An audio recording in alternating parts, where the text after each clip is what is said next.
ദിവ്യ ഇഷ്ടമെന്നുമേ എന്നുടെ ജീവിതത്തിനാശയേ. നാളെന്നും ക്രൂശെടുത്തു ഞാൻ താതനിഷ്ടം നിറവേറ്റുമേ.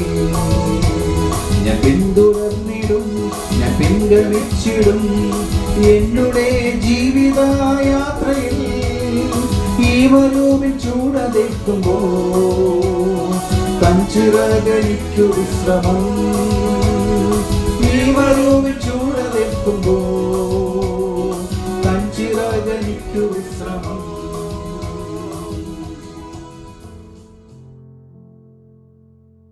ദൈവനാമത്തിന് മഹത്വമുണ്ടാകട്ടെ. ഇന്നത്തെ പ്രഭാത ധ്യാനത്തിനായി വിശുദ്ധ യോഹന്നാന്റെ സുവിശേഷം 15-ാം അധ്യായം 1 മുതൽ 10 വരെയുള്ള വാക്യങ്ങൾ. ഇന്നത്തെ ചിന്ത മുന്തിരിവള്ളിയും കൊമ്പുകളും എന്നുള്ളതാണ്. ഇന്നത്തെ ധ്യാനഭാഗത്തിലൂടെ ക്രിസ്തുവുമായുള്ള നമ്മുടെ ബന്ധത്തിൻ്റെ സത്യവും ജീവിതത്തിൻ്റെ രഹസ്യവും യേശു പഠിപ്പിക്കുന്നു. ഞാൻ സത്യമായ മുന്തിരിവള്ളി എന്ന് യേശു പറയുന്നു. മുന്തിരിവള്ളി തന്നെയാണ് കൊമ്പുകൾക്ക് ജീവൻ നൽകുന്നത്. അതുപോലെ തന്നെ നമ്മുടെ ആത്മീയ ജീവിതത്തിൻ്റെ ഉറവിടം യേശുവാണ്. യേശുവില്ലാതെ ആത്മീയ ജീവിതമില്ല. യേശുവില്ലാതെ ഫലം ഇല്ല. യേശുവില്ലാതെ രക്ഷയുമില്ല. അതുകൊണ്ട് നമ്മുടെ ജീവിതത്തിൻ്റെ കേന്ദ്രം ക്രിസ്തുവായിരിക്കണം. യേശു പറയുന്നു, നിങ്ങൾ കൊമ്പുകൾ. കൊമ്പ് വള്ളിയിൽ ചേർന്നിരിക്കുമ്പോഴാണ് ഫലമുണ്ടാകുന്നത്. അതുപോലെ ക്രിസ്ത്യാനിയുടെ ജീവിതവും ക്രിസ്തുവിൽ ചേർന്നിരിക്കുമ്പോഴാണ് ഫലപ്രദമാകുന്നത്. സ്നേഹം, സന്തോഷം, സമാധാനം, ക്ഷമ, ദയ എന്നിവയാണ് ദൈവം നമ്മുടെ ജീവിതത്തിലൂടെ കാണുവാൻ ആഗ്രഹിക്കുന്നത്. യേശു നമുക്ക് മുന്നറിയിപ്പ് നൽകുന്നത് ഫലം കായ്ക്കാത്ത കൊമ്പുകൾ വെട്ടി നീക്കപ്പെടും എന്നാണ്.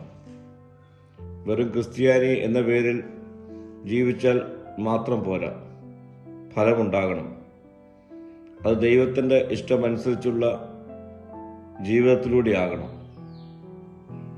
യേശു ഈ ഭാഗത്തെ ആവർത്തിച്ച് പറയുന്നത് ക്രിസ്തുവിൽ നിലനിൽക്കണം എന്നാണ്.